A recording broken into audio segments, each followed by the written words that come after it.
Hi ఏం పేరండి నీ పేరు? రాజేందర్. రాజేందర్.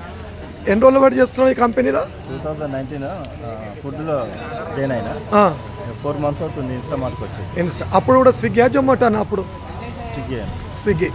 సో అప్పుడు ఎంత సంపాదించేది రోజుకు? డైలీ 1200 వరకు. ఓకే, మరి ఇళ్ళకి ఎందుకు వచ్చావు? ఇందులో కొంచెం బాగుంటుంది అన్నట్టు. ఇక్కడ ఇన్కమ్ పెరిగిందా మరి మీకు? స్టార్టింగ్లో పెరిగింది, ఇప్పుడు తగ్గిందండి. ఎందుకు? కారణాలు ఏంటి? నిరుద్యోగులు చాలా మంది అయితే. ఇక్కడ పాయింట్ ఏంటంటే ఇదివరకు వీళ్ళు ఒక 100 మంది ఉన్నారనుకోండి, ఇప్పుడు ఒక 1000 మంది 2000 మంది రావడం వల్ల ఆర్డర్స్ అనేటి డివైడ్ అయిపోయి ఇన్కమ్ అనేది తగ్గింది.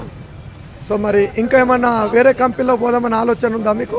లేదు సార్, ఇందులో అలవాటు అయింది. వేరేదంటే అంటే మళ్ళీ పారామీటర్స్ వేరే ఉంటాయి. దీనికి అలవాటు పడిపోయింది.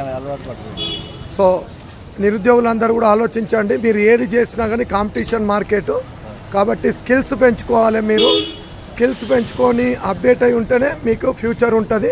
కార్పొరేట్ సంస్థలు మనుగడలో కూడా ఉన్న ఎంప్లాయీస్కి కూడా కష్టం ఉన్నప్పుడు సింగిల్ మేనేజ్మెంట్లో ఉన్న ఎంప్లాయీస్కి చాలా గడ్డు పరిస్థితులు ఉంటాయని తెలుస్తుంది. కావున మా ఛానల్ సబ్స్క్రైబ్ చేయండి, లైక్ షేర్ చేయండి. తెలంగాణ ఆంధ్రప్రదేశ్లో ఉన్న అందరికీ ఈ వీడియో షేర్ చేయండి. ధన్యవాదములు. భారత్ మాతాకి జై. జై జవాన్, జై కిసాన్.